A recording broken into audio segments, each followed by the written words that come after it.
This is Phil with The Voice Party. This week's episode has been brought to you by All Roads Overhead's Garage Door. Let's be honest, this is the Bay Area. If you even got a garage, you're doing pretty well for yourself. So if you want to upgrade your life, why not start what matters most? The garage door. Upgrade your garage door today and upgrade your life. All Roads Overhead Garage Doors. 510-375-8756. Upgrade your life today. Wait, what just happened? Oh. The man was attacked by his toaster. I'm sitting in the kitchen with like my significant other, and she's like, I'm making toast, and she goes, "Why are you, why do you have a gun on you at all times?" And I'm like, "Oh, just in case the Decepticons decide to rise up and take over." And so she laughed, I laughed, the toaster laughed, I shot the toaster. Good times. Welcome everybody to the Voice Party. I think we should just start every show with you telling us some. You didn't know we were recording, did you? No clue. Okay, let's surprise them from now on every time. There you go. So we need these stories. Oh man, today we have a very special guest. Introduce yourself, sir. Hey, I'm Joe Pangelina, also known by my artist name Sinister Intruder. I do horrorcore music, just horror music in general. Okay. Write horror novels, and I like to watch a lot of horror movies and read a lot of horror stories. We're gonna get along just fine here, man. That's great to hear. You're love in horror. excellent company. Yeah, dude. We actually started this thing because they run a horror. What is it? What do you guys call it again? I want to say YouTube A horror channel. Horror. Okay, all right, yeah. Frosted Mini Fierce. You might have heard of it. Folks out there listening. You've heard of it. You know these guys. Oh yes, these are Are my they- favorite people. Are they always like this? No, I've only known them for a few months now, but Yes, really they are. known them. Okay, I've known them. They are. We are. Oh yeah, you do know him. No, If you mean devilishly handsome, yeah, Oh, they are always like Wait, that. I have a That's- question. That's First true. thing I noticed. Do you guys think I'm nerdy? What the fuck are you talking about? We're nerdy. I know you're nerdy. I'm nerdy too. I'm just wondering if you guys think I'm nerdy. You're definitely one of us, man. I mean, we wouldn't Okay. hang out with you otherwise. Because sometimes I don't know. Sometimes I don't know. It's like the Dudley Boys. Oh yeah, you're nerdy. Name every comic book by Marvel in the 1960s. Yeah, that's right. Ooh. That's right. Fantastic Four, Journey into Mystery. I mean, it wasn't a real test. Tales. I Okay, have no okay, idea. okay. No. Still say them. So, you said you're what was it? What was the name again of your music? Sinister Intruder. Sinister Intruder. And you said it's horror. It's horrorcore is Horrorcore. the kind of subgenre that I'm in. Okay, cool. He's gonna be doing that throughout the whole day, just so you know, taking pictures. That's fine with me. I have a beautiful face. I know you do. I just I wanted to prepare you for that. For sure. Horrorcore. So kind of like Napalm Death. No, that's that's grindcore. grindcore. Never, I'm tripping. Yeah, I got you. Don't worry. Yeah. What? So can you remember back when Slim Shady was doing a bunch of songs about like killing women and stuff like that? Yeah. Specifically, his girlfriend. What was her name again? Kim. Yes. Kim. Yeah. Yes. Yeah. Yeah, you know that Kim kind of got stuff. it bad every album for a while there. Oh yeah, Glad he worked out his that kind issues, of though. that kind of ideas. There's a lot of horrorcore that's strictly hip hop. Okay. And oh, really? A lot of it, when people say horrorcore, that's the first thing they think of is like the Necro? hip hop kind of thing. Necro. And Army of the Pharaohs. You've got Blase Rose in there. You've got Insane Clown Posse. Jedi I said Mind Tricks, I said, it's right? Necro, not Yeah, I said yeah. Necro. Oh, it's all right. You got a lot of Brother Lynch Hung is Brother probably Lynch one of Hung, the best yep. ones, but like Yeah, okay. I do like I have like a trap beat kind of like idea concept, but I go more with heavy guitars, guitar solos, little growls, very like Rob Zombie, Marilyn Manson sort of like nice. inspired inside of that like hip hop foundation. So you record all this by yourself? All of it, yeah. And when you perform live, you have a band that you play with, or is it do you perform live?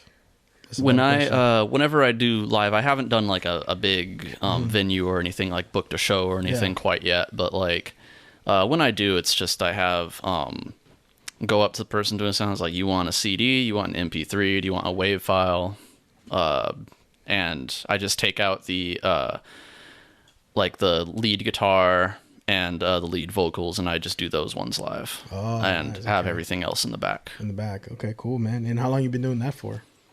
Close to 2 years now. Okay. Well, you mentioned a lot of the bands that, or not bands, but music, inspiration. Like you said, Marilyn Manson and Rob Zombie. Mm-hmm. Those are your inspirations to make this style of music. Aside from like all the other ones you mentioned, because sometimes it's different what you're inspired by. For sure. Yeah. Well, I feel like because I've always been a big fan of Alice Cooper, and there's something that was always disappointing to me. How like Marilyn Manson, Rob Zombie, they just talked about like, I love the devil and stuff, and meanwhile, Brother Lynch Hung is over here being like, I'm gonna kill them and I'm gonna fuck their corpses and stuff. It's like, you see, why can't we have this in the music that I always thought was supposed to be heavier in the first place? So going more for the sort of effect of like that brutal take on like the horror that's really shocking to hear. Like when someone says that, someone kind of stops and goes, did he just say what I thought he said? Yeah. You never really got that with Alice Cooper, Rob Zombie, Marilyn Manson. They always just kind of stayed on the verge of being like these kind of like the Misfits, where they're really inspired from classic horror and classic horror tropes, but never really got into like the really dark stuff. Like Rob Zombie did with his Zombie did with his movies, for sure, but never in his music as far as I've heard. And I've Speaking I listened of Misfits, to classic. I just saw them for the first time Wednesday. I never really was into Misfits as much. Do you like Misfits? I like Misfits, yeah. I never really was into them, but it's something about seeing them live. Mm-hmm. Like I bought this there. I see. It is a good hat. Yeah. So I see what you're saying. Like it's more of a theatrical, like visual thing. There's a lot of visual with those guys. They're really like a product of the MTV. Because back then, Alice Cooper, you would only see him on flyers. When he first came out, and that became for you just like to hear those really brutal stories, like you said. A big. I've always loved those kind of ballads where they don't just describe what mood they're in, because a lot of horrorcore is just like, let's see how many depraved words we can fit that rhyme together, whereas you had Stan, which was a story the whole time with Eminem, and like very depressing. Yeah, and it was like that's more of what I'm for. Is like, let's stay on topic, let's stay with this one story, and that's what I try to do with like my lyrical content. Okay, where can we listen to this? And I think everywhere. I think Stan was one of the most important stories. Maybe not the most important story. One of the most important stories ever written in hip hop, because it addresses a real problem of being an icon and embracing your fans, and also like how far your fans can take it to an unhealthy level. I think it's a great warning song for many people, so it isn't just like this thing of terror just for the sake of scare. It's meant to teach you something. There's the scary thing about being a celebrity, because you really affect people and inspire them to do shit. Exactly. Yeah, that's what I take from it. Yeah. And what I take from it is, don't love a celebrity so much that you murder your own girlfriend because the celebrity said it was cool. Like, it's like, don't listen to me, kids. I'm a little screwed up. Speak like right on the subject you're on. Speaking of that, when you put out something that is do you ever think about that? Like somebody hears this and it inspires them to. I'm sure like Tarantino, everybody gets asked that all the time. Like, is that even in your mind? I hope it isn't, but I just want to hear what.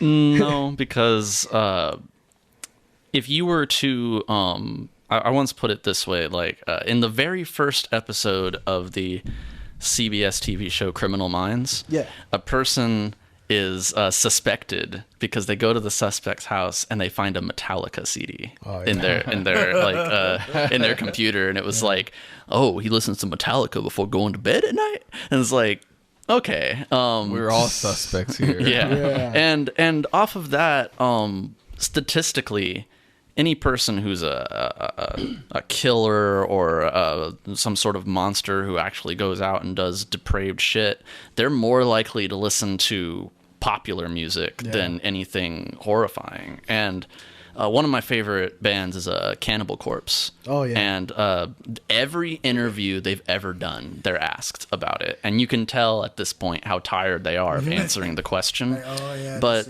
they always point out, every show, they get people who come up to them and say, hey, I've been going through real hard times in my life, and your music helps me through.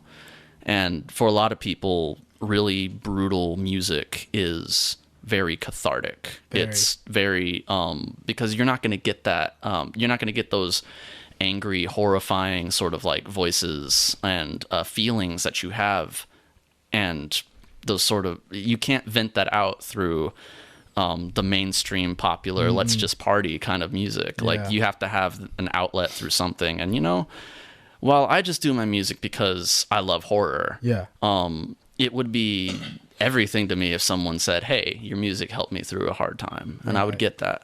You brought up what's his name, the lead singer, Cannibal Corpse, what's his name, Corpse Grinder. Yeah, I saw him. One of the coolest things he said in the interview and that documentary about heavy metal, I'm sure you've seen it, the Headbanger's Journey. Yeah. When they criticize him for the artwork on the Cannibal Corpse, and he's like, you look at the what was it, the Vatican, the artwork in the Vatican, something like that. It's really brutal. So it's like, it's easy to just point a finger at something and look around, like there's some brutal shit everywhere, man. Like the history itself, Tom Araya, who's the front man from Slayer, once said, if you really want to look at like scary shit, just read the Old Testament. This brutal stuff in there, which is the ironic thing. Like there's, not to get off topic, but there's the whole sort of belief that it's like, oh, the Bible is filled with goodness, and there's all these parts where the Lord says, and go into the city and open up the pregnant women and stab their babies in front of them, and it's like, those parts. I think that what you mean, what people mean when they say good is good is relative. It is not necessarily full of kindness. Look, we don't need to talk about Midsummer yet. We'll get there. But oh man, speaking of, I thought that was interesting that you said pop music is listened to by most of the crazy serial killers and what have you. I think I read somewhere that people that listen to pop music tend to be more honest and a little bit more forthcoming and blunt. And I thought that was also interesting. You think that rappers, there's like, if my favorite music is rap. But no. Apparently, and I'm not going to lie. Like, if I were listening to Hit Me Baby One More Time on a loop all day, I'd probably stab someone too. You just said earlier that it's very cathartic. Yeah. And this is based on my experience. I go to shows a lot. A lot of my friends are in the heavy metal, play in bands, and one thing I'll say, like, hanging out with metalheads that you probably know, is they're very open and it's easy to be emotional with other people. Like, that's something that's a quality I see in someone and it's weird because, like, wow, you listen to this heavy music all day, but it's very easy to be emotional with another person and open up about your feelings. Do you? I mean, I don't know. What do you think about that? I spend a lot of time in the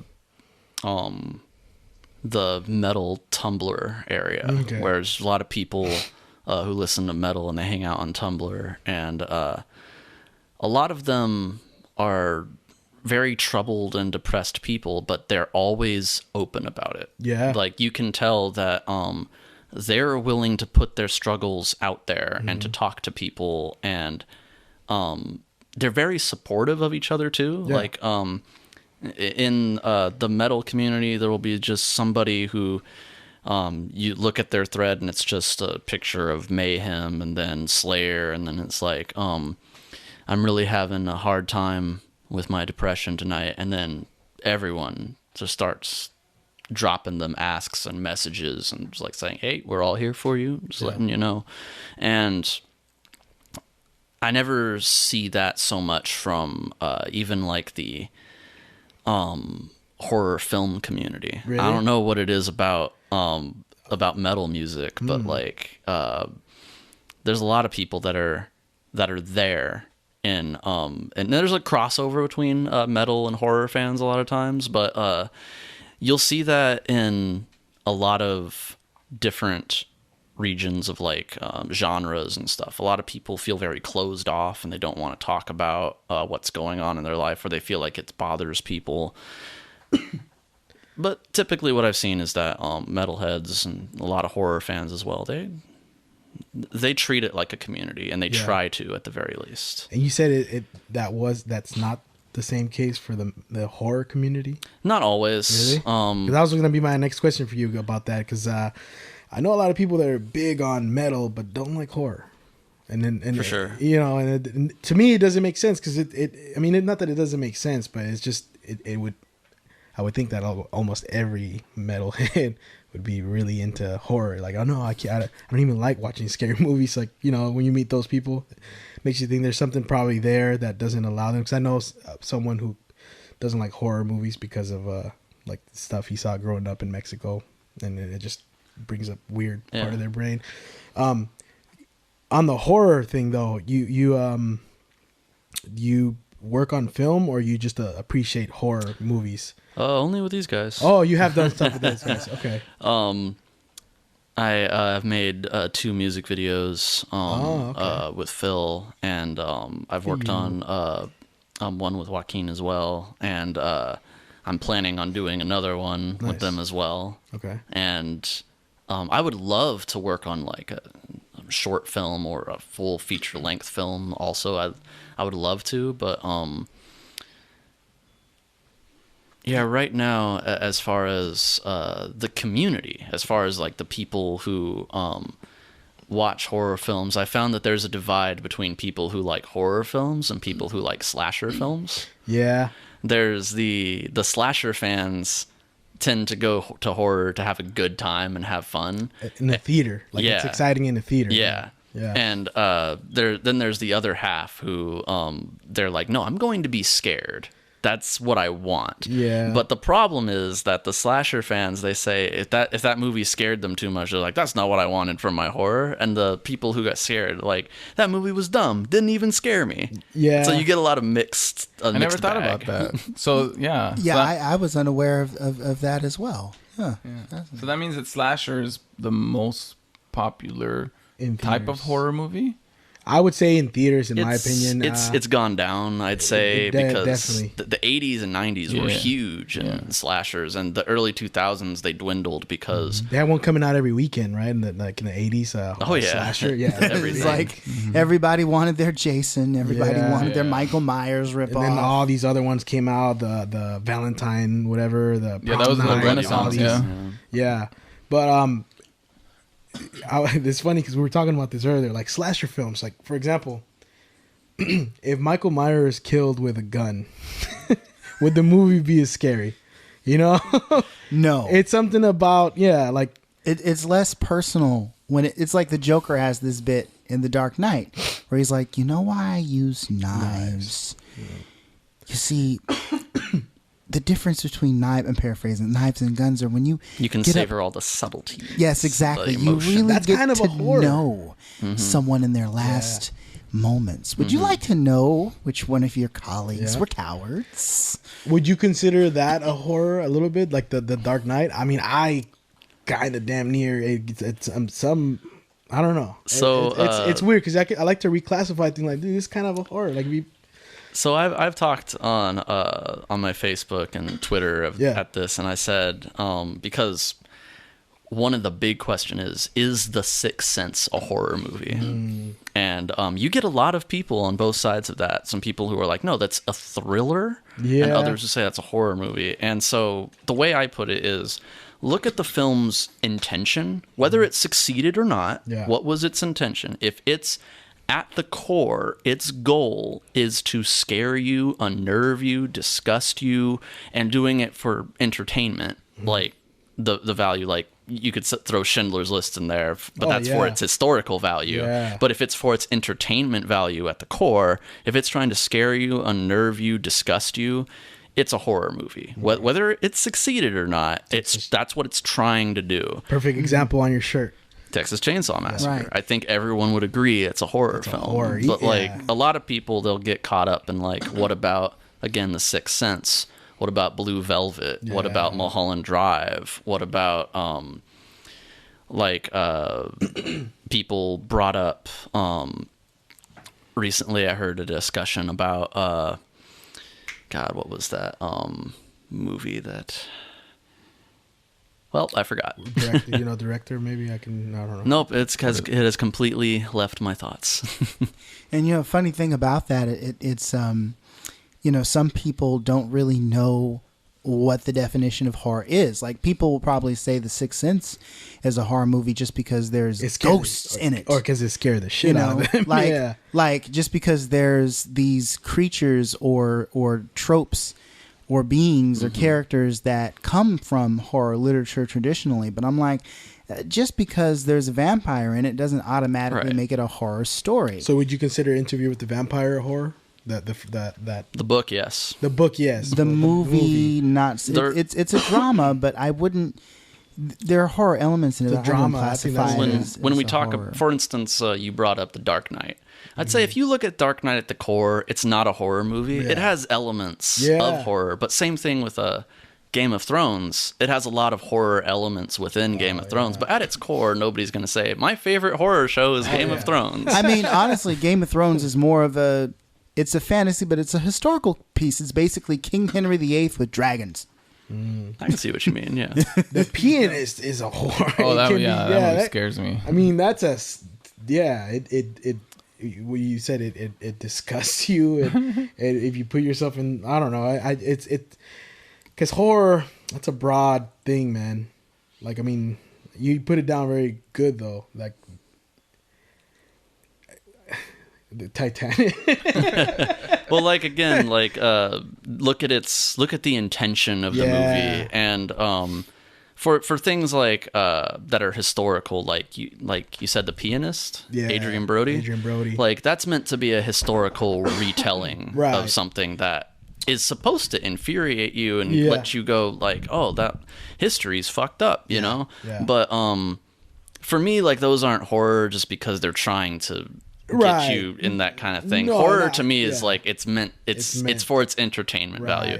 Like, you go to a museum if you want that historical retelling. You don't go to a fun house for it. Yeah. Have you seen Perfume? Yes. Is that a horror? I'd consider it a horror movie. Perfume. Yeah. It's weird. I mean, in the context of horror, I guess it's not that weird, but yeah. Okay. No. Yeah. What's one of the new? Because I'm sure you have a lot of older horror films that are on your top whatever list, but a new horror film that you really like that still gave you like a genuine scare, you know, because a lot of like the Paranormal Activity era, it was a lot of like shock value. It was scary, but jump scares. It was cheap jump scares. For like new movies, what's one of them that had really one? Or no, we have a lot of time.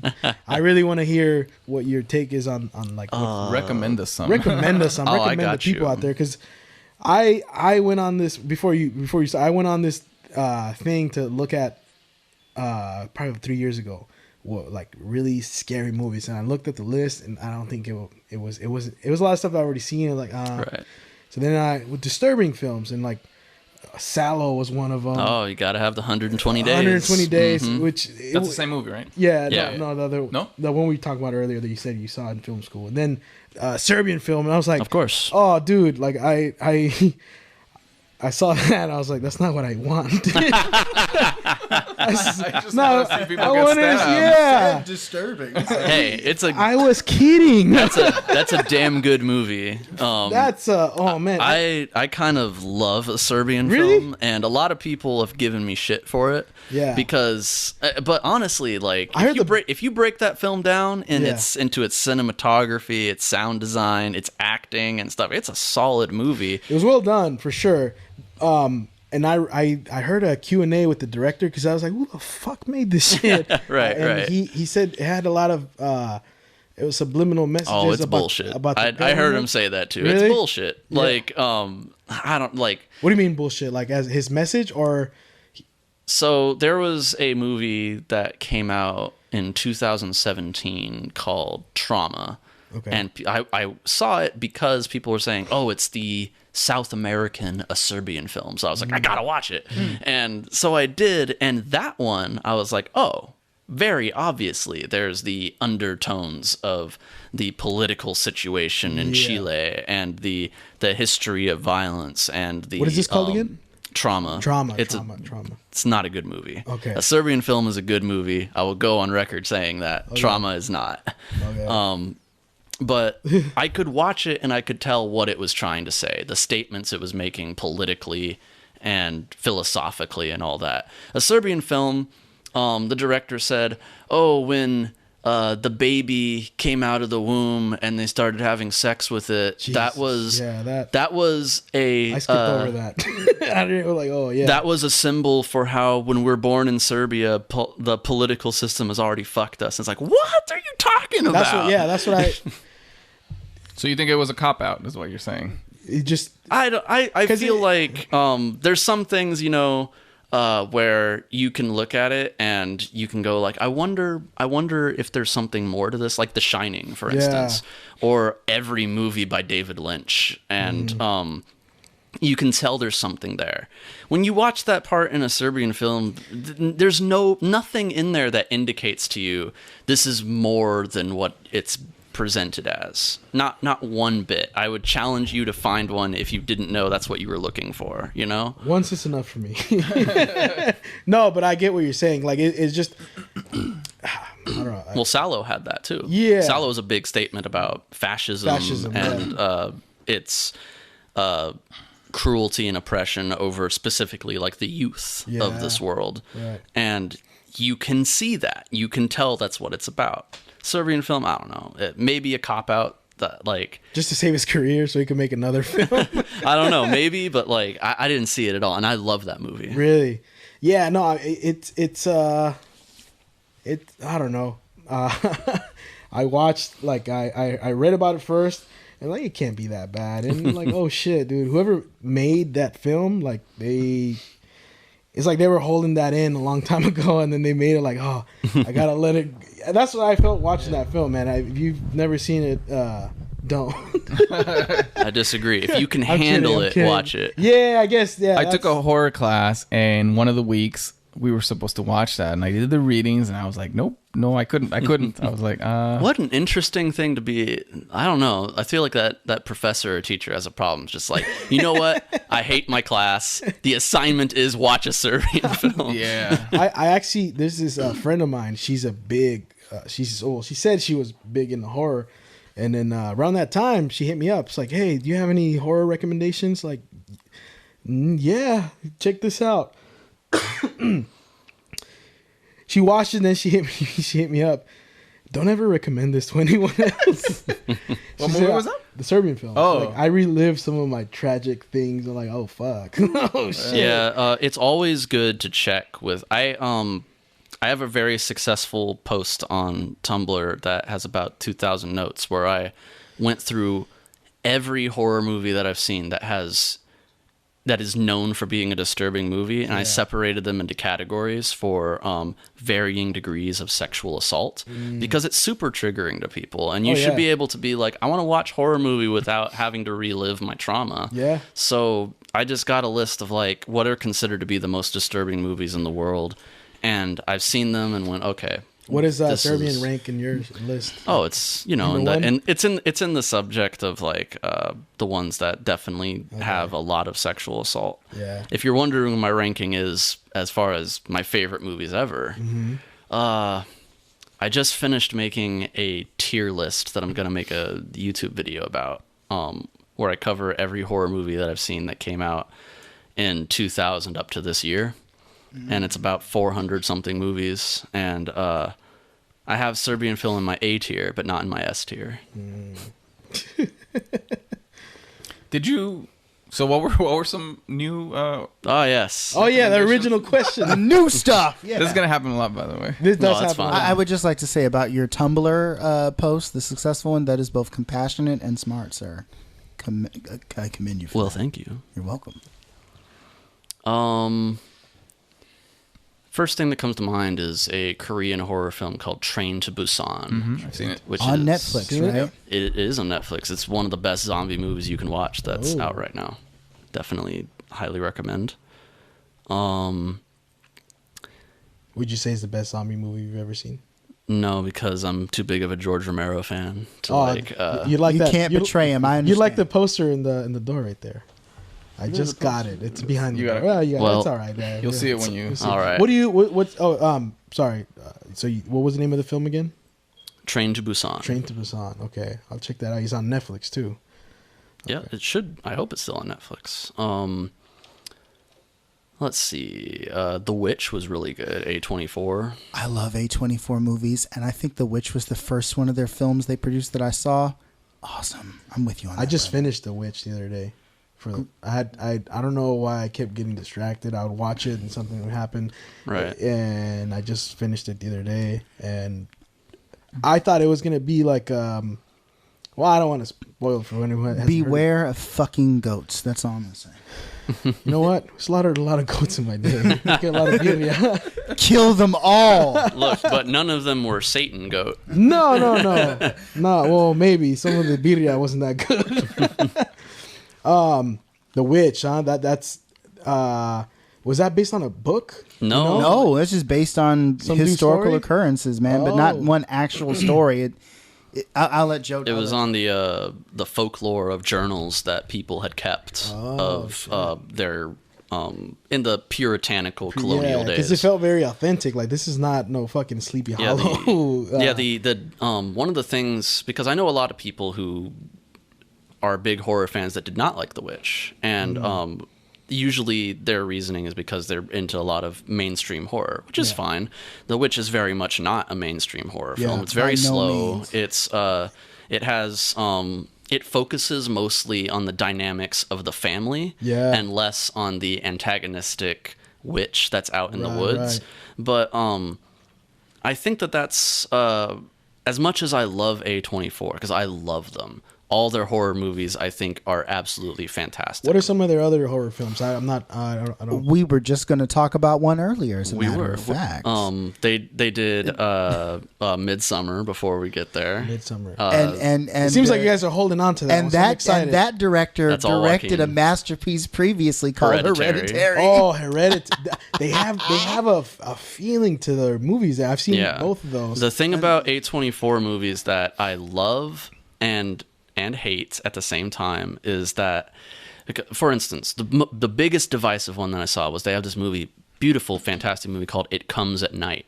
Oh gosh, And that was my shit. if you watch the trailer to that movie, it looks like it's some sort of creepy monster movie, and they're just being cleverly ambiguous by not showing you the monster in the trailer, and it builds up all this hype, and then you see the movie, and it's not a monster movie at all. It's it's just some people trying to survive in the woods, which again, fantastic movie, but someone needs to stop their marketing department because they are presenting people with these crazy anticipations for their movies that are not the type of horror movies they make. Right. They make perfectly good horror movies.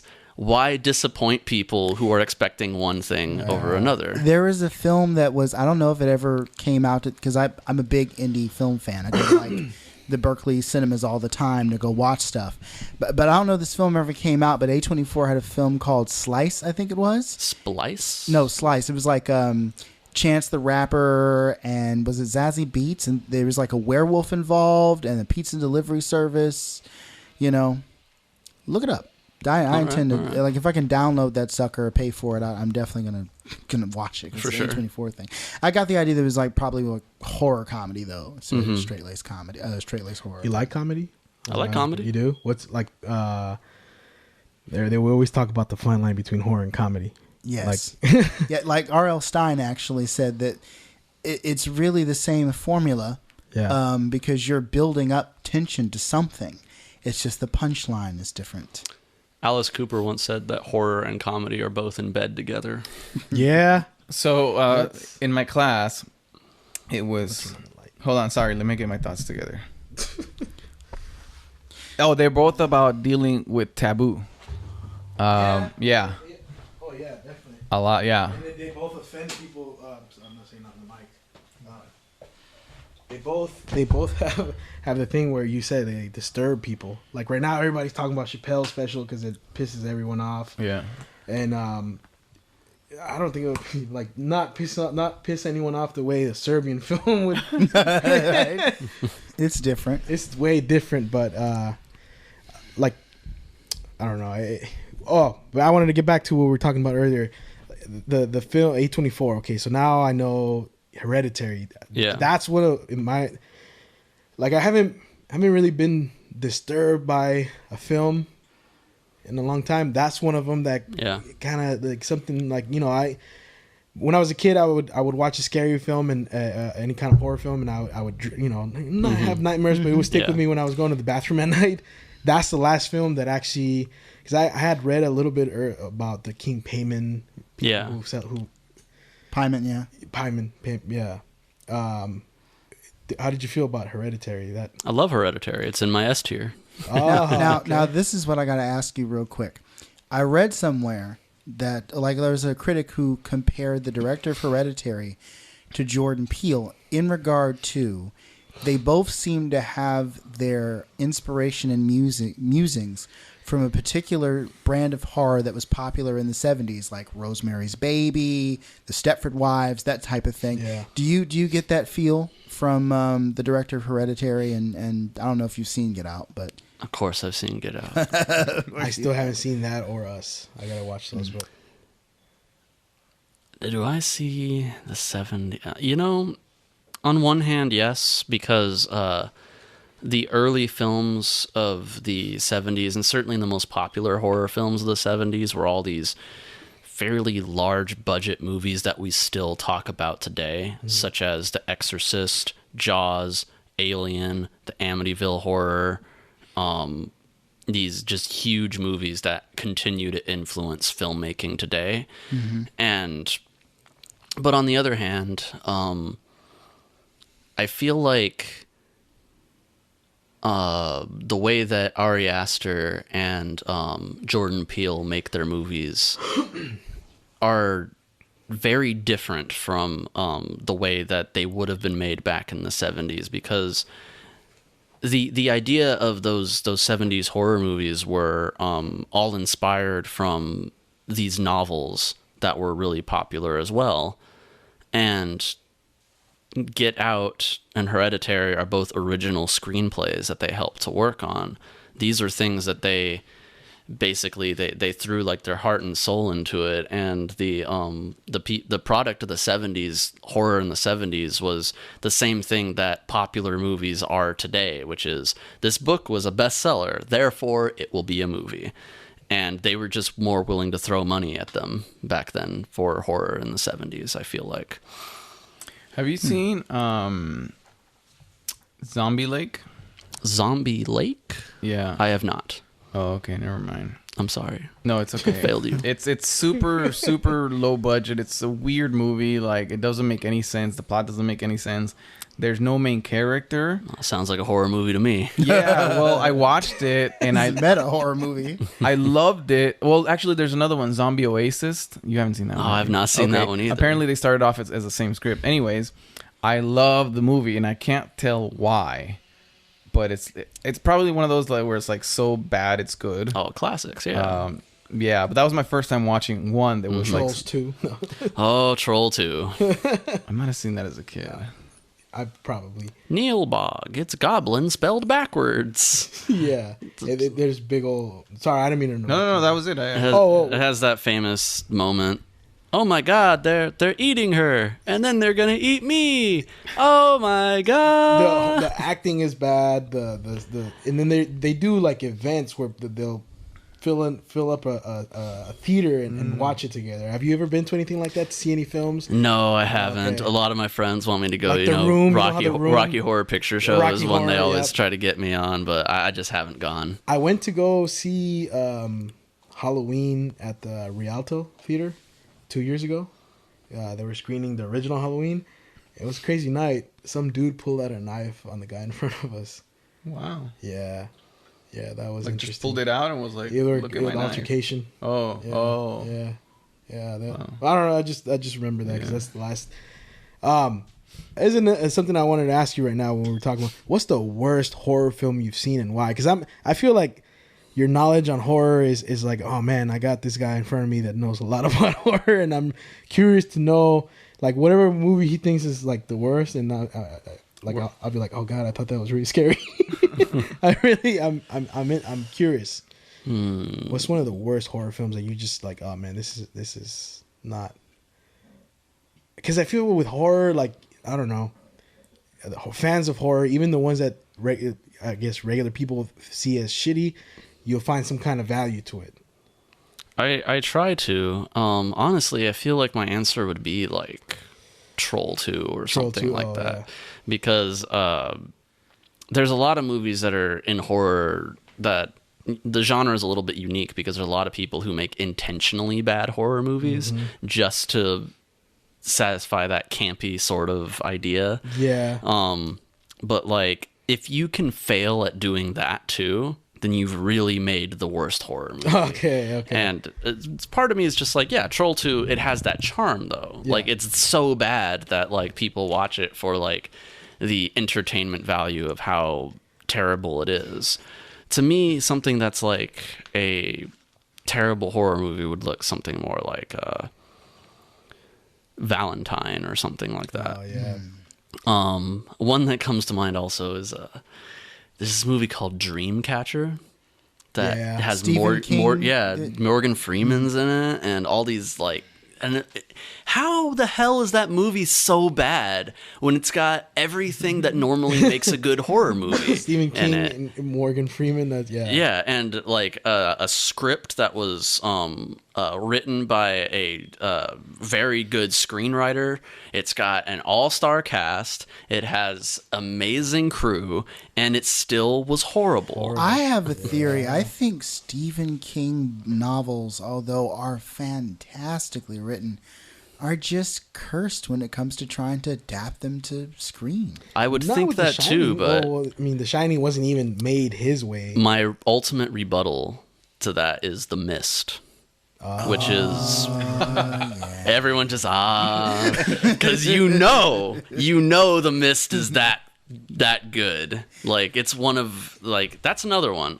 Like, don't get me wrong, I love The Shining, but it's still not quite Stephen King's book. No, I wasn't. Right. But The Mist is definitely Stephen King's novella with the ending slightly changed. Didn't he redo it though? The Shining, didn't he redo it? Yeah, he made and his. it was a fucking flop. Like no one liked because it. Yeah. Stephen's not a director.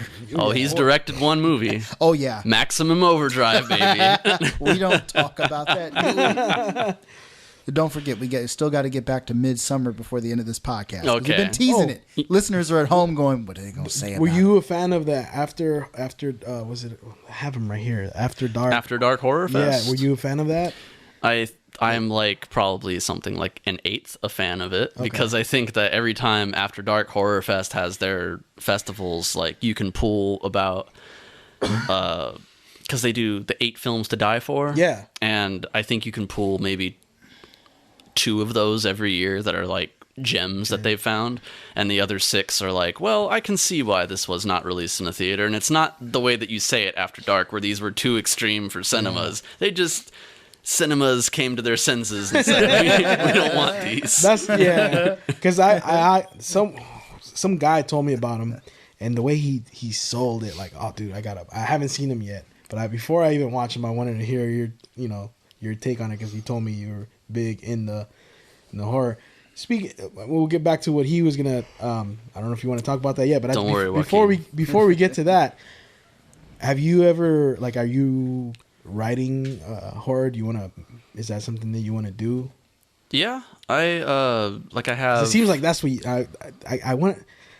I want to see something directed and written by you that's horror. Oh, thank you. At this point, like, well, I have 2 books out. Yeah. There's Figure in the Forest, which is a sort of like Slender Man-esque sort of story. And then I have The Devourer of Souls, which, contrary to the sound of it, is not a Judas Priest album. It's actually a sort of Lovecraftian sort of tale about discovering things man was never meant to know, the deal. And I finished writing another book that's actually currently being edited. Oh, wow. And whenever that's done, then I'll publish that one too. There's a series that I want to write currently that I've been outlining since I was 15. And How old are you now? 26. So now I'm just kind of getting, because it's in a whole fictional universe. I want to make sure that, like,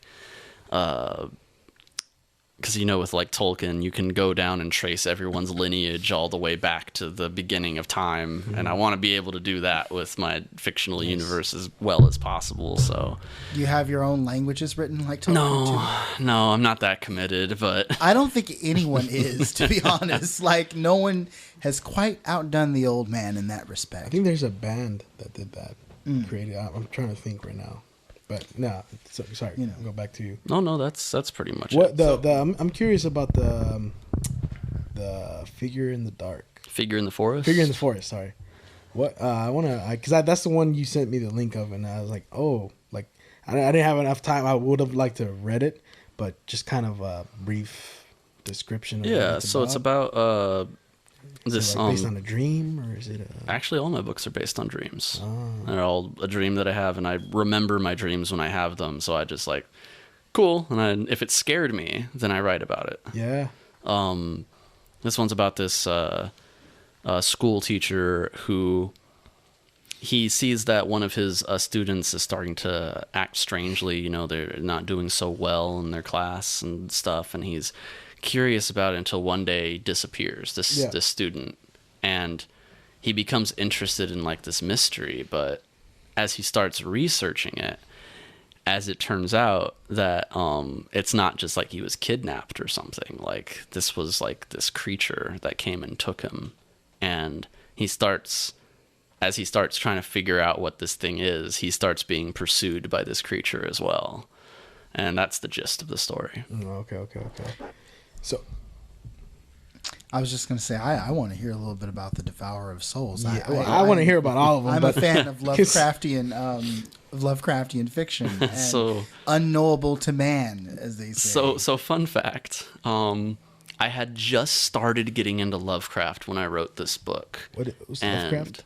He's a Howard Phillips Lovecraft, one of the greatest horror authors to do it, although, warning to our listeners out there who are of varying modes of ethnicity, this is a man so racist he even hated the Dutch. So he was a monster, absolutely. Whenever you go to read Lovecraft, please note that's a racist asshole, and some of it seeps through into his work. So When was it from? the 1920s. Yep. And he was like he was of British descent, and he came from a family of old school money. And, this is during the time where the British believed in superior breeding. So he was raised. They don't now. Right. This is back when inbreeding was considered class act, right? Like, so. but and poor old Lovecraft was like your typical rich kid, semi shut in. He's afraid of everything, and like, some could even argue that his monsters were just reflections of him being afraid of like immigrants and like Asian folks and black folks, and it's interesting. Well, like But but scary as hell. Oh, like he's responsible for setting the modern horror stage as we know it today. Without him, like a lot of horror that, as far as we like monsters, aliens, like the black magic, all that stuff, that was all him. He came up with all that type of horror. Very important writer. Very racist person. But I had just started reading his stuff when I started writing The Devourer of Souls. And god damn it, right when I was halfway through my book, I picked up his story At the Mountains of Madness. And it's the same goddamn story I was writing pretty much. And I was like, oh no. I hate when that happens when like some guys go on an expedition and then shit goes to pot. Pretty much. When you think of something that you think is original, and then like I was thinking of something that I wanted to put as because you know we do stand up comedy, and I wanted to write as a joke. Then I watched George Carlin. There's a video on YouTube. Because the joke was about death, because I had just experienced a couple of family deaths, and you hear a lot of the same thing, like someone's reading a script when someone dies, like, oh, sorry to hear that, blah, blah, blah, blah, blah, you know. And then I heard George Carlin talk about it in detail, and it just like, oh, well, there goes that.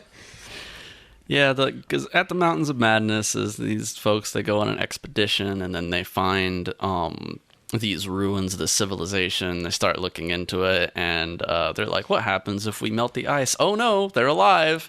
And they start experimenting on them immediately. Yeah. And that is my story. I hope that you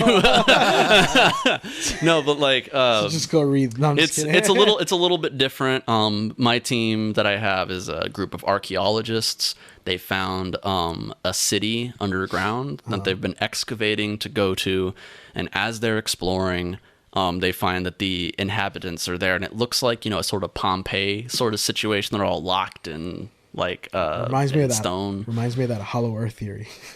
Oh yeah, for sure. Yeah. That's the idea of this. So they take the specimens out and they start like looking into them, and they find, oh, these are not humans that are down here. And the story goes from there. But the idea of the book actually is that what you're reading is what has been recovered of a journal from one of the dead archaeologists. Which is classic Lovecraft. Like most of his stories are like the journal being read by the narrator, or a story heard from a journal entry told to the fourth guy. It's like... you know how Luis likes to narrate from the Ant-Man movies. It's kind of like that. It's all secondhand stuff. Most of it is secondhand stuff. I think Innsmouth is first person though, like experience. Anyway, do you play horror video games? I do. What do you like? I'm a big fan of the old school Silent Hill games. Oh my god, I'm so glad you said that. I love. Fucking sorry, what? You keep telling me that I gotta play those. You gotta play them. Like, if you love horror, you gotta play Silent Hill. Yeah. A friend also told me about a VR game that's really scary. I forgot he the VR game is not important. Silent Hill is.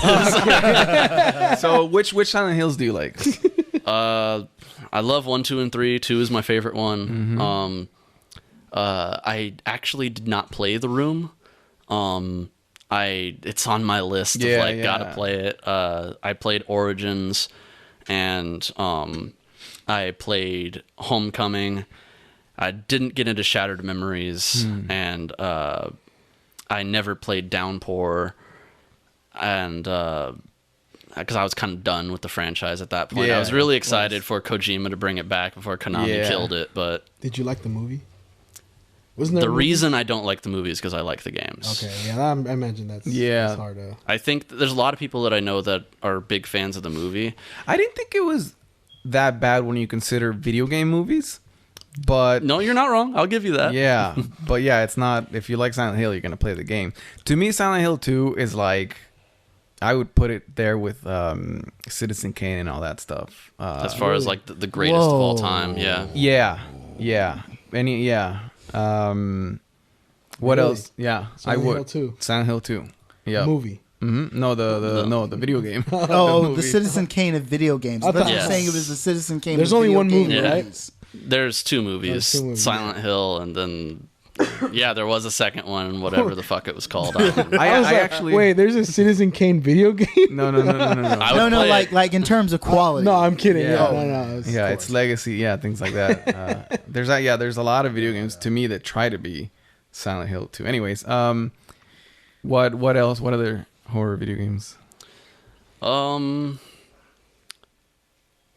trying to not stay too classic because of course I could go old school Resident Evil and stuff like that. Well, which ones do you like?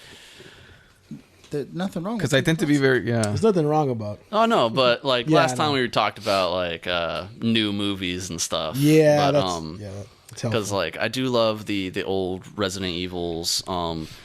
The HD remake they released of the first Resident Evil is amazing. I was hoping that's what they were going to do for the HD remake of Resident Evil 2, but then they did the whole third person over the shoulder. You didn't like that? I haven't tried it yet. I'm not against it. I'm not like, it's like, oh, they ruined the game. I'm not like that. But I really love the fixed camera like system that they had in the old games, because it did add this whole layer of tension besides that, because there's something to be said for games that where you don't feel like you're controlling your character as best as you can be. Like there's a layer of frustration there, but in horror that it's just the tip of the iceberg, where everything underlying that is like the reason you're upset that you can't control your character to the degree that you want is because you're gonna die. Yeah. So did you like the horror shooters that came out during the 360 era? Xbox 360 era? Some of them. I liked the first Fear. I've actually completed that campaign 32 times. Wow. And to the degree where I let a friend borrow it, and he was stuck on a part, so he called me on the phone. And I was on the phone, and I talked to him, and I walked him through the level to get him to the place where he needs to be, because I remembered it exactly where he was. Wow. And Fear 2 was less good. It had some moments in it, and Fear 3 was awful. Is that a zombie game also? I'm not familiar. No, with they're like Fear is it's like the girl from The Ring, no? kind of. I'm trying to describe it without doing the whole story. Yeah. You're the United States made this like special force where it's like, you have the Marines, the Air Force. This is the one that deals with ghosts. And you're that team. You go in and you're supposed to, like, there's this defense contractor that the United States has been using, and they've been working on super soldiers, and the super soldiers are all telepathically linked to one psychic commander. Well, that psychic commander said, it's time to have revenge on all of my enemies, and he's just using the super soldiers to go around on his hit list. And they were like, all right, well, you got to go stop that guy. And on the way there, though, because it's like psychic powers and stuff like that, you're attacked by ghosts and weird creatures. There's lots of like moments where you're pulled into another dimension and stuff. So it's halfway Call of Duty and halfway this horror like experience. Yeah. The way that Fear did it was really cool, because some games are just like, this is a horror game and it's just a shooter where things run at you and you shoot them. Fear did it really well. Fear 2 did it a little bit less well, because they were like more focused on the shooting part and less on the like haunting, scaring you part, by like literally dividing it. It's like, this is a shooting level, this is a horror level, this is a shooting level, this is a horror level. And then Fear 3, they're like, well, we'll just take out all of the horror until the last level. And that wasn't my favorite. I thought Condemned was really good. Is that one a shooter? No, it's it's first person. Okay. And but instead of shooting, you have like bricks and bats and boards and rebar and stuff that you fight with. And a lot of people say, I don't get it. Condemned isn't scary. And I challenge anybody to play Condemned with surround sound or good ass headphones. It's another experience entirely. You had a lot of horror shooters that came out in the 360 PS3 era and stuff, but as like horror almost died because of how influenced by like the mainstream shooters it was. It wasn't until Let's Players like kind of saved it through like Amnesia and stuff that horror kind of came back in gaming. Have you played Fatal Frame? Oh yes. That's my second favorite horror franchise. Series. Yeah. Do you like? Most people like 2. Do you agree with that one? With that? As in like so Fatal Frame 1, 2, and 3. Yeah, most people consider 2 like the best one. I don't know. I don't see why it's so much better than the first one. Because I like the first one. Yeah, I think that 1 and 2 to me kind of the same. I love them both. I don't think that one is considerably better than another. Right. Yeah. I thought 3 was pretty good. Like I never played the 4th one, but it's a solid trilogy. Going back to the original question, you mentioned a few films, the new films, and I was just talking about this earlier. Like I like to know what other interests, like certain people who were authors or filmmakers of a specific genre. Like for example, I'm a huge boxing fan, and some of my favorite boxing trainers, you know, in interviews they say they don't actually watch boxing. They watch soccer or they watch whatever. I'm curious, what horror films are you like a big fan of? Or I'm just curious, you know, me just based on everything you've told us today. Well, my favorite movie of all time is actually Apocalypse Now. Oh, okay. Which is a Heart of Darkness-esque Vietnam War movie. Francis Ford Coppola. Absolutely. I picked up... Nothing like the smell of... I love the smell of napalm in the morning. There we go. Yeah. I just picked up Apocalypse Now, the final cut in 4K Ultra HD Blu-ray, and it's a 6-disc collector's piece that has the final cut, Redux, the original cut, and the documentaries on making the film. That would make it the 4th time that I've bought Apocalypse Now on video. I've heard it being called the best war film of all time. I won't agree? I won't disagree because it's my favorite film of all time, but I think if you were to give a contender, it has to be Saving Private Ryan. Oh yeah. What about Full Metal Jacket? Do you like Full Metal? No, since we're on the topic of war films. I do. You know, I have a cousin who just died recently. That was in it's all right. He was in Vietnam. And when he came back and they released movies about the Vietnam War, he said that Full Metal Jacket's actually the most realistic one. Oh, wow. Because he had seen, you know, Platoon, Apocalypse Now and stuff, and is like, I never saw any jungle when I was in Vietnam. It was all cities and ruins, and it was all fighting, trying to like, and you just didn't move because you knew that one of the buildings had a sniper in it, and you just stayed there for days waiting to move and stuff like that. And I'm talking about like boot camp and everything. It's like, that's what it was. It's like exactly what it was like. We're actually going to have a Vietnam veteran come here soon and talk to us about, he's actually stand-up comic, but yeah, no, that I've always, it's really hard to get a veteran to talk about their experience. I never push it either, but the ones that have opened up about it, like you said, it's nothing about like you see in the movies, like Night in the Jungle and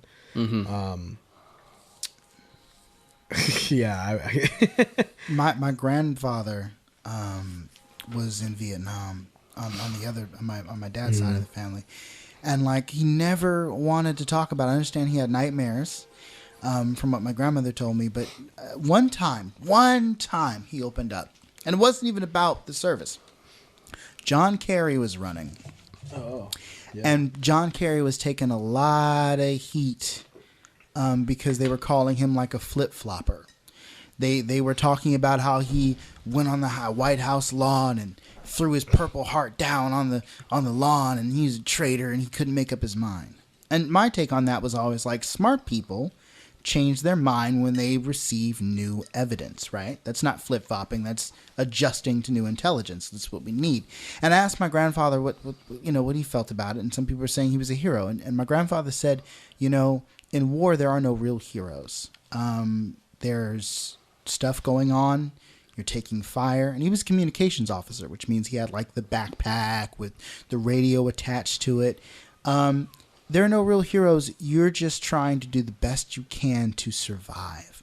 And because you're connected to your fellow army men, you might be the guy to jump on the grenade because your goal is for as many of you to survive as possible. Not win, not save the day. He said, survive. And I thought that was very, very enlightening and very interesting take on combat. Speaking of horror, that's probably one of the most horrifying things that I can even imagine being. And man, we keep going away from the original. I love it though. I love it because you know. But so The Witch was one of them. You mentioned Hereditary. I don't know if that was in your list. That was just absolutely Hereditary. What was the other one? You Train wanted to to talk Busan. about Midsummer. Midsummer. What? Yep. What I've All right, never let's heard talk of that. about Midsummer. I know you guys are excited to talk about it. I've never heard of it. It's all Joaquin, but I'm here for it. Oh my goodness. I mean, Ari Aster, like brilliant director. I think he and Jordan, I feel like are Jordan Peele going to be my two favorite horror directors of our time. Really? For me, it was the most well lit horror film I'd ever seen. You know what I mean? Like, for sure. It was this. I was like, this thing is bright, and I didn't think that something this bright could elicit that much dread. And that's really the one of the things of this film is it does a lot of things. It introduces an alternative culture. Some people would probably try to compare it to like some of the older like cult movies, like Wicker Man or something like that. But I'm like, no, this thing is definitely its own thing. Every shot has a purpose. Anyway, but you're the guest, sir. Midsummer. I want to hear your thoughts on it. Midsummer. I'm just gonna lock it in because there's a lot of stuff that I pick up from these conversations, man. So, Midsummer, admittedly, I didn't like as much as Hereditary, but only for one reason. That's because Hereditary scared me, and Midsummer did not. And I feel like Midsummer is definitely one that enters into the argument of, is this a horror movie or is it not a horror movie kind of thing? I think that Midsummer, however, is exactly the movie that the director wanted to make. And you can't say that about every movie for sure. Yeah. Some movies, you watch them and you're just like, would have been cooler if they spent more time on this. Yeah. Would have been cooler if, maybe they got this person to do, or maybe another scene like this, or would have been better something if the like studio heads had shut their mouths and let the director do what they wanted. Exactly. I'm looking at you, Spider-Man 3. There you go.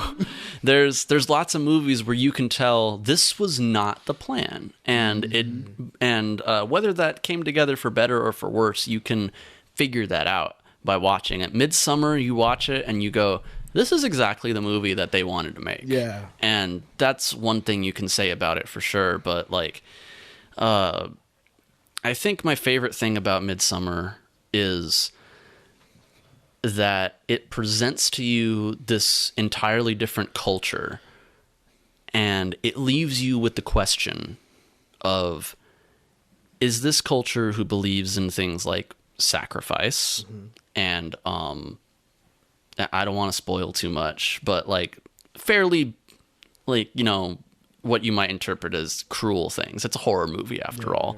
Yeah. Is that culture worse than our society?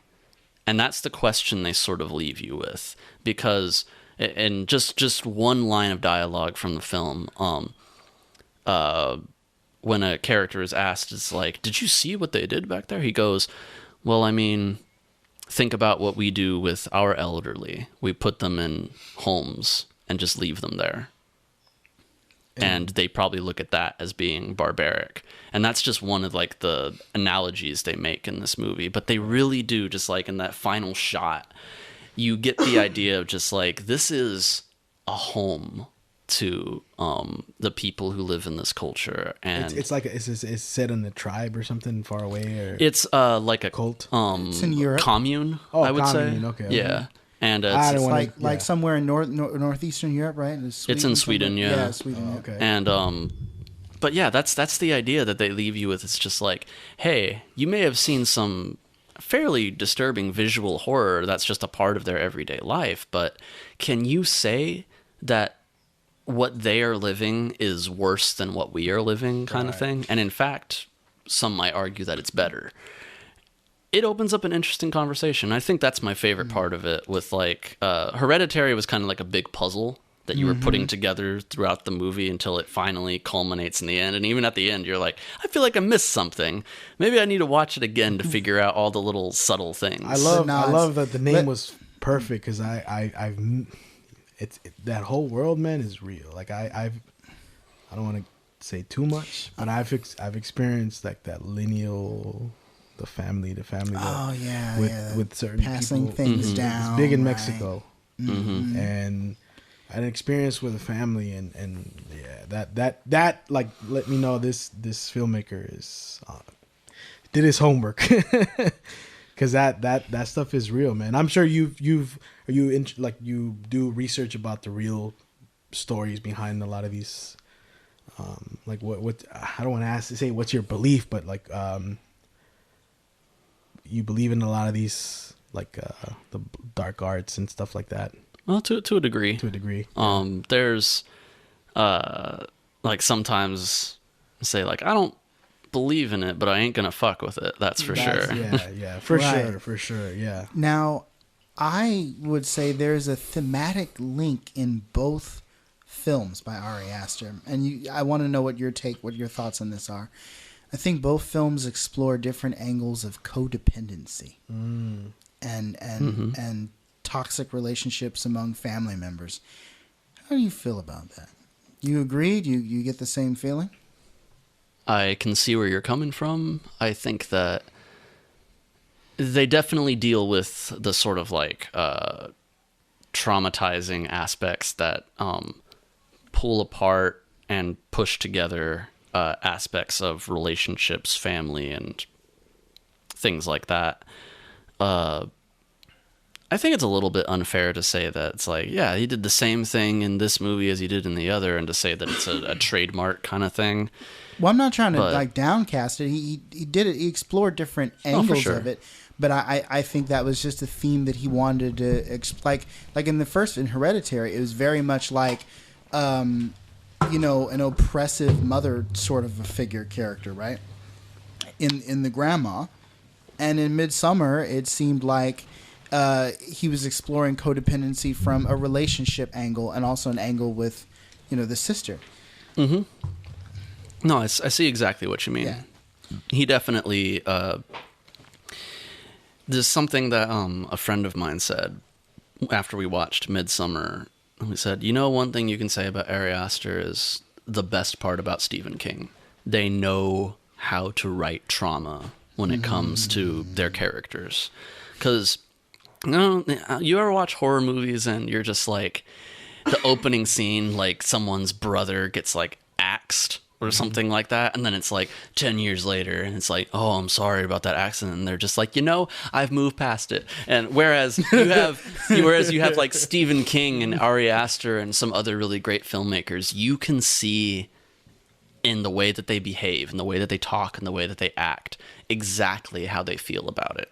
Yeah. They just gave you that little thing of like the brother being killed so that you have feelings for this protagonist, and that's it. It doesn't actually play a vital role in the rest of the story, whereas the good writers in horror always get you to understand the emotions that the characters are feeling, which is why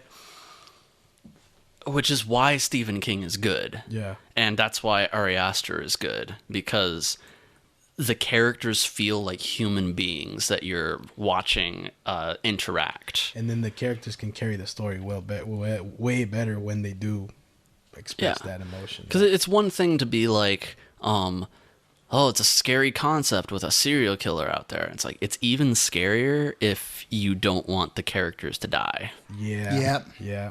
Which is why do you like The Walking Dead?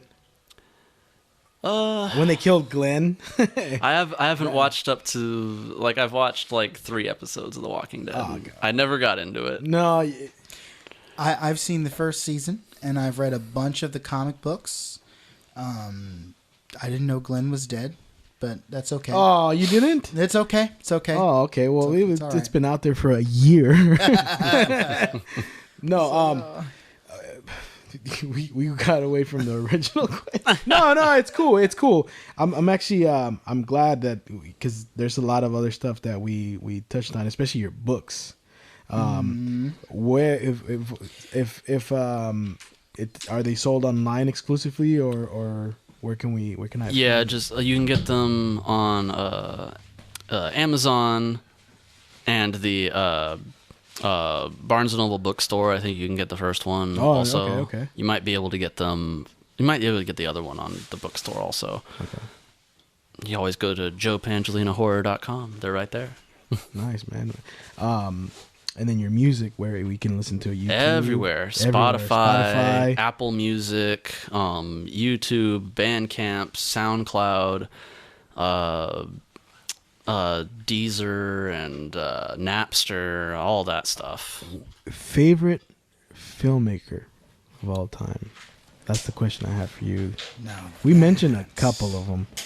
But and it's crazy because your favorite filmmaker sometimes it not necessarily means you like their films is your. I mean you know what I'm saying, like they're like more for their style. Yeah. Because there's some of your favorite filmmakers, it not necessarily mean your favorite movie is directed by them. I'm just like, who's your favorite filmmaker of all time? Gaspar's got to head out. That's why he's making all that fucking noise. Oh, he's not even going to say goodbye to our listeners. No. Have a good night, Mom. Our only listeners are parents. The voice party. That's a hard question to answer. No, I have an answer. Oh, you do? Fuck yeah, that's what I like. Yorgos Lanthimos. Ooh, That's my favorite guy right now. Really? Is he a newer? He's newer. Okay. That's what I like because I've never heard of him. Neither have I. Give you Dogtooth, The Lobster. I have heard of The Lobster. The Killing of a Sacred Deer, and The Favorite most recently. Are they English films? Oh my gosh, I've heard of The Favorite. That's like the Victorian era one? Yes. Right? Oh, that was on my list of films to see this year. I did not Oh, make 2017 film, The Killing of a Sacred Deer. Yeah. Yep, I heard of that one too. Okay. All right. Yeah, no. See, and why is it that it's your favorite filmmaker? Is it all horror films or is it No. No. Oh no. Wow. See, that's what's interesting because you're a horror guy, but that's your He's favorite. got one horror film in there, which is Killing of a Sacred Deer. Okay. Dogtooth is, while very disturbing, is mostly just a really dark comedy kind of thing. I gotta check that out. And The Lobster is also a dark comedy, but it's like a commentary on how we perceive relationships in this world. And if you haven't seen The Favorite, I'm not going to talk about it. Go watch The Favorite. It's so damn good. But I love him because, you ever watch like a David Lynch movie, for example? Yeah. And you know how his characters at sometimes they just seem so awkward and lifeless kind of thing?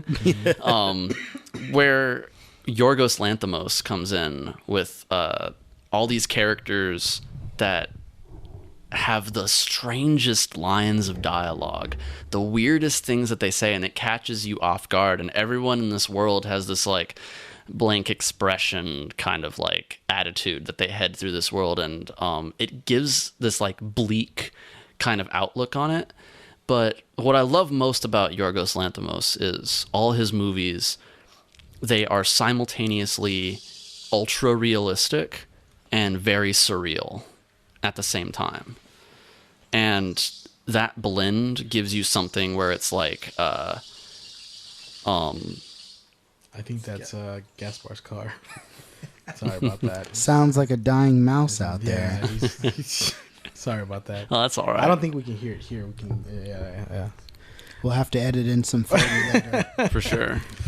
Now Phil is joining us. Oh yeah, in. I'm coming off the bench. How did you guys finally. meet? That's When we stare at each other and squint, like, how? Trying that's to- a long time I ago. think that I met you at our mutual friend Nate's house. I think it was like a games night. Yeah, he was having board game time, and he invited a whole bunch of us to come play board games at his house. And Did he bring his puppet?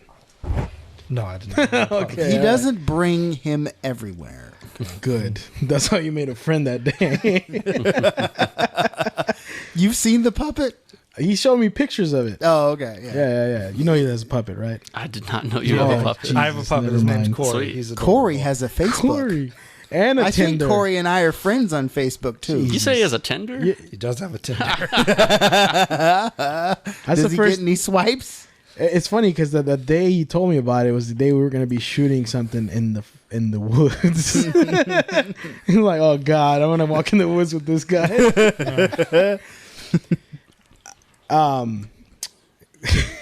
So I just had to introduce you because you just Oh hopped yeah. on the I mic. came off the bench finally. Yeah, I know. Finally, Everyone loves Elmo, but no one likes Kevin Clash.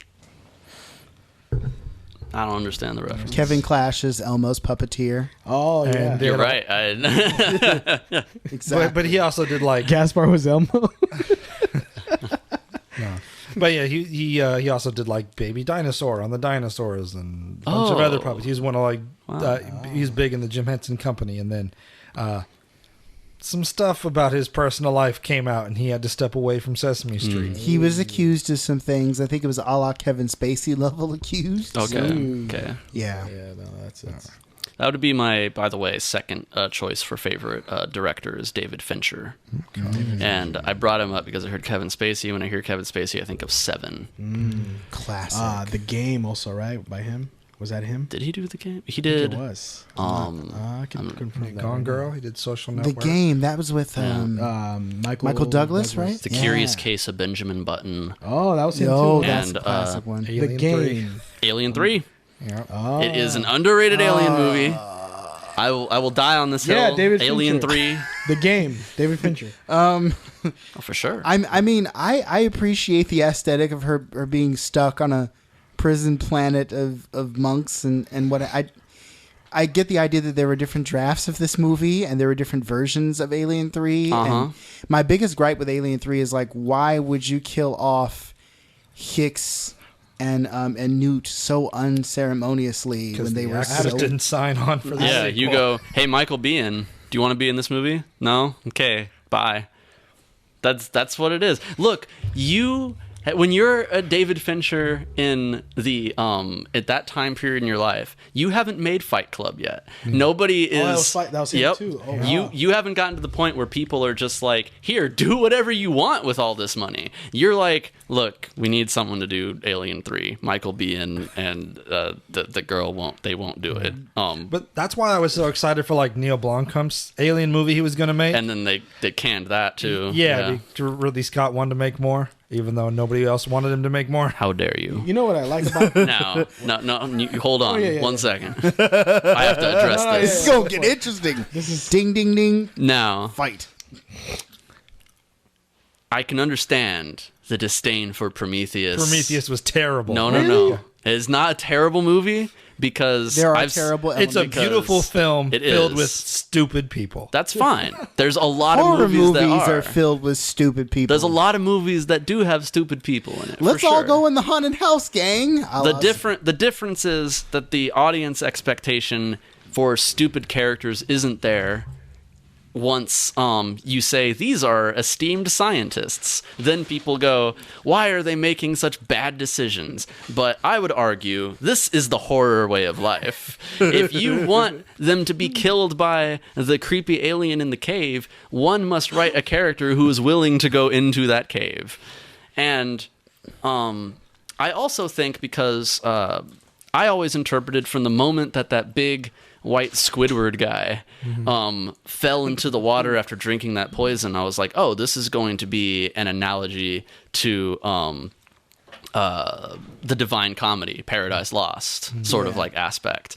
And from then on, after seeing that, I was like, now I know like what they're going to try and do with this film. And for that reason, I appreciated it. And Alien Covenant was much better than Prometheus See, was. I stopped after Prometheus. I was like, I can't stay with this franchise anymore. Now, I will say I did like that theme in Prometheus, that Paradise Lost angle. I love that.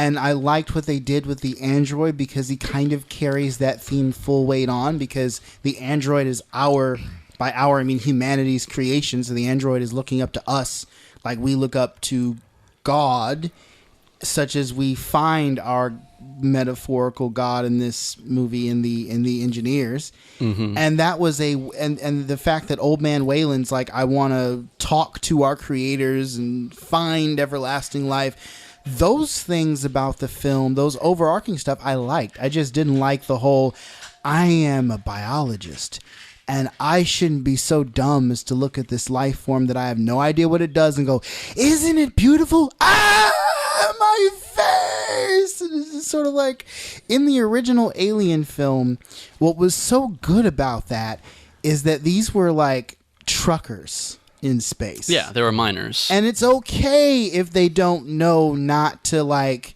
you know, take in if they don't know that, like, their friend is infected with a thing that's probably going to kill them all. Right, I understand. Even the audience doesn't realize that. But our scientist friends, there's definitely ways they could have written, like, more horrific things within the confines of reasonable situations, where it's like, I can totally see why that happened to that guy. It doesn't quite ruin the movie for me entirely, but I still look at them like, man, this could have been written just a little bit better. Right. But like, for me, like, because every time I ask someone, why didn't you like Prometheus? It always comes down to how dumb the characters were. And it's a beautiful film. And for me, it's like, gorgeous. for me, character design, like, if I'm like, cinematography, check. Sound design, check. Visual effects, check. Like, dumb characters, it's like, nope, it's all bad now. The movie is awful. I can't do it. Like, I'm not that kind of person when it comes to my movies. Because honestly, like, if I was, what do we have to say about the first Star Wars movie? Yeah. Well, I mean, all right, who's the dumbest character in the first Star Wars? No, I don't want to talk about Star Wars. Oh, you like Star Wars? I do, but it's Star Wars is more polarizing than politics at this point. oh, come on! Look, well, the newer films, sure, but the classic ones, everyone agrees. Most people love the classic films. I mean, they're fun. Except for like younger people who are like, Attack of the Clones is a masterpiece. No, you 12-year-old. Well, I can see we're united on that. That's fine. But I mean, like, I hate sand. Not a big fan of Star Wars.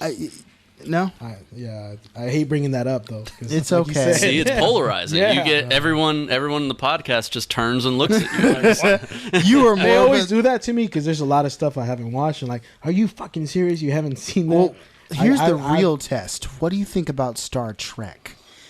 Because for some odd reason, throughout the Never annals seen of it. nerd, No. Whoa, wait. Were you talking about the films? any of them, films, TV shows, any of it. The animated series. No one watches the animated series. I've heard that it's I've actually seen not the that bad. fifth. I've seen an episode for Star Trek the animated series. I admit that it was okay for its time. It wasn't enough for me to like watch the whole. Instead of answering the Star Trek question, Okay. how about what's some of your favorite authors? Because you're an author. Hello. Yes, I am an author.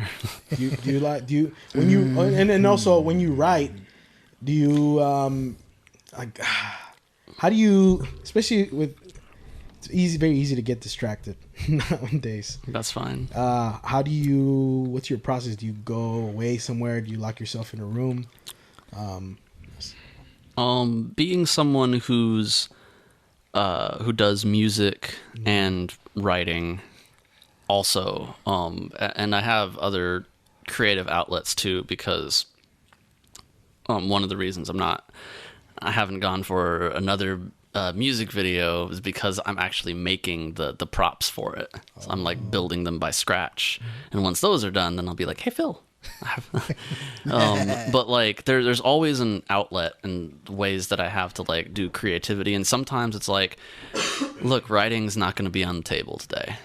Today I want to record my guitar. Today I want to record my vocals, or today I feel like writing lyrics as opposed to a story. Sometimes I don't feel like doing that, and then I'll do the writing. Sometimes I'm like, I don't feel like doing that. I have I have latex stuff to work on. Other times it's like, okay, I just need to chill and like go look at some of my favorite things that inspire me and see what this makes me feel and what I can get out of this. Sometimes it's just like that. Do you ever sit and just record what you want to write, like for another book, and then just leave it? Do you ever do that, like on actually like a voice recorder? Yes. I don't know why I'm asking that, but I'm just curious. No, I just write it down. A simple note. Like most of my books start as just a scene, because what I remember from, like I said, they're all based on dreams. I remember one scene from the dream, and it's so vivid and it gets stuck with me. So I just write down what I remember from the scene. And I start asking questions like, well, who's the protagonist? Why are they here? What's going on? What do they want over there? Who are these people here? What is happening? And try to develop a story from that. And it just all comes with me writing it down. Like I have it all just on my phone. And I'll just think, I need to start writing. What ideas do I have? It's like, oh, I remember that. Yeah. And as far as favorite authors. Yes. There we Top go. 5 dead or alive. Top 5. Oh God. I don't know about because I'm always interested about influences. A person that I'm really into right now is Jack Ketchum, who, not to be confused with Ash Ketchum, the Pokemon guy. But Are they related? I doubt it. Like, no, because like Ash is a trainer, and I'm pretty sure Jack is probably a encyclopedist. Pokemon. Oh, I see. They're still in the Pokemon universe, though. He's the dude that writes the Pokedex entries. I gotcha. The girl next door. Ash's older brother. Movies. I'm sorry. Yeah, he's an author who a lot of, or I shouldn't say a lot of, but a few movies recently have been made on his books. And what I like about his horror style is no monsters, no paranormal creatures, no ghosts, nothing like that. Just people being evil and stuff like that. And it's really powerful stuff because he digs deep into like the evils of humanity kind of stuff. Yeah. And I love that. So you mentioned that a few of his books have been made into film. What are maybe 2 of those titles? He's got it. The Girl Next Door. Yeah. That was based on a real event. Oh, really? Yeah. Red. Mm-hmm. The Offspring. The Lost. Just want to point out The Offspring is not a good movie adaptation. It's probably my favorite Jack Ketchum book, and the sequel was really good too, The Woman. But the movie The Offspring is not worth watching. Header. Duly noted. Darlin. Any of those? No. Yeah, no, I'm still reading through his his stuff, but like, I guess those are the ones that got turned into movies. Right. Okay, cool. Yeah. So he's one of your favorite right now. Oh yeah, he's real raw and gritty, like with his just brutal horror that I love to read. Yeah. If we're still doing top 5, because that's one down. well, I'll throw some love to good old J.R.R. Tolkien, because Lord of the Rings is a big part of my childhood. Always loved Lord of the Rings. Cried like a baby when Gandalf died. The other big part of my childhood is another author, C.S. Lewis, doing Chronicles of Narnia. But actually, my favorite book that he did was the Screwtape Letters, which was letters that were exchanged between a demon and his son. The demon was assigned to torment this particular person, and they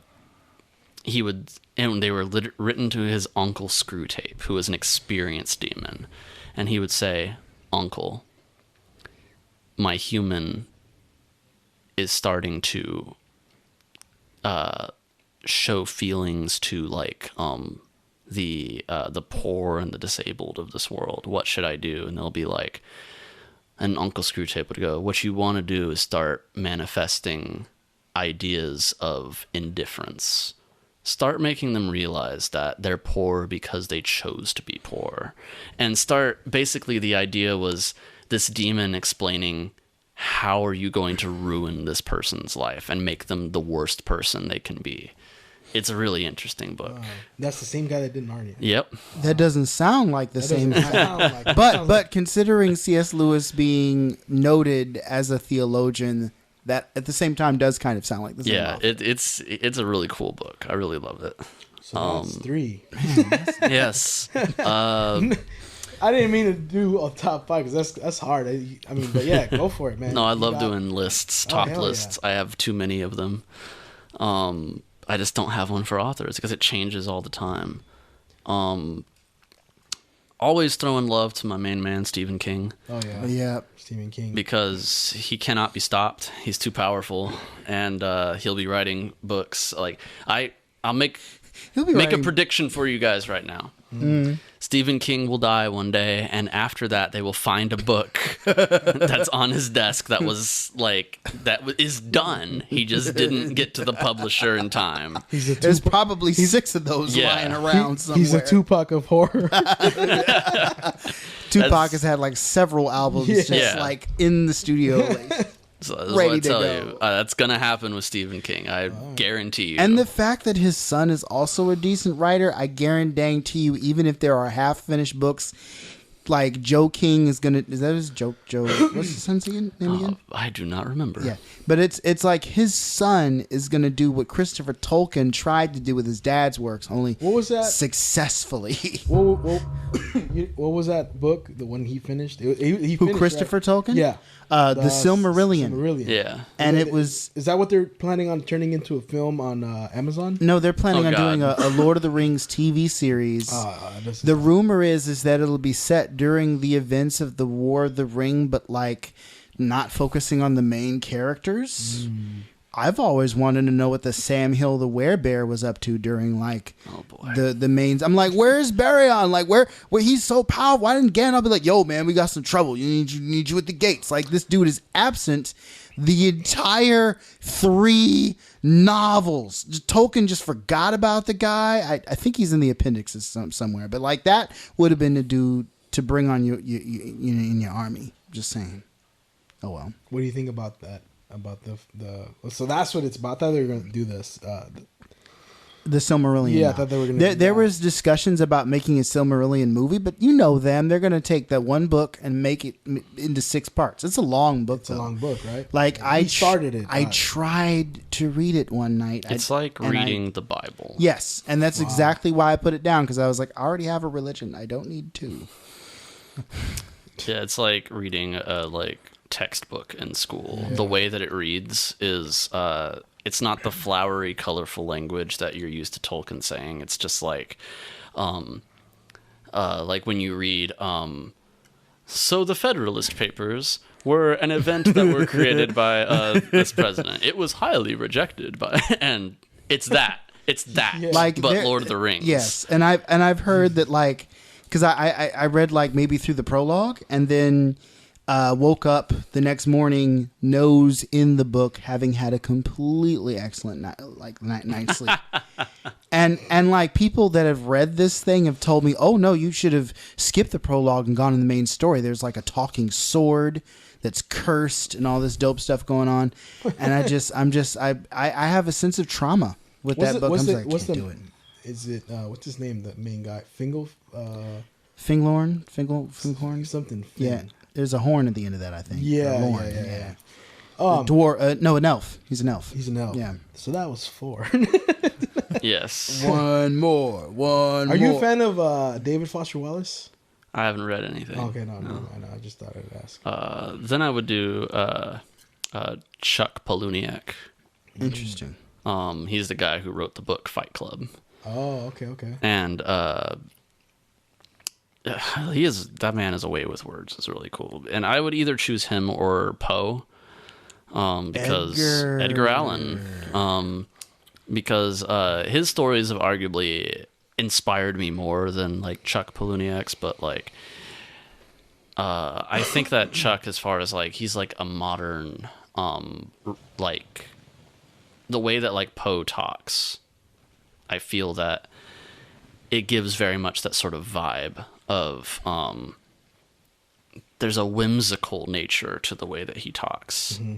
And it's like a poetry thing that's unraveling in prose and a narrative. And I miss that about a lot of new authors, because new authors, they just tell you matter of fact how it was and they describe it to you. But I loved how, like, the old time authors, when they were describing something, it was like a poem being said to you. Yeah. And I feel like Chuck has that in his writing, but it's modern. It's really cool. I'm going to check out a lot of this that you mentioned, because I didn't know that when you mentioned C.S. Lewis. Yeah. That sounds like a whole different thing that, it piqued my interest. So yeah, the Screw Tape Letters. Yeah, Screw Tape Letters. Man, we've covered a lot of stuff. We're at, what, 2 hours? Doesn't even feel like I have so many more, like right, like that's like the beauty of the voice party. Yeah, you really dude. don't feel like you've put in that much time. No, it's a I party. just saw the sun. It's gone down. Whoa, dude. I've had a great time talking to you, man. I appreciate you taking time to come and hang out with us. Oh, thank you for inviting me. I would love to have you back again another time, but we're kind of at the end. Yeah, no, For we sure, are. for sure. Unless you have any other things you want us to check out that you want to recommend to the listeners, because there's a lot of good stuff that we picked up from you today. Plug yourself. I will plug myself now. Listen to Sinister Intruder on basically every streaming platform that there is. Mm-hmm. Give me some subscriptions if you like. Always trying to build up the base and everything. The new album that just came out with on last Friday, Exploitation Syndrome. It will be on the major streaming platforms soon, but right now, Bandcamp, YouTube, it's right there. And we also have Figure in the Forest, Devourer of Souls, available on Amazon, Lulu Bookstore, and JoePangelinaHorror.com. And more stuff to come after that. Man, thank you, Phil, for recommending Joe here, man. We're looking for awesome people. He's the most awesome person I know. Oh, thank you so much. I thought that was... No, I'm just kidding. All right, man. Thank you guys for listening. We're out. All right. Yep.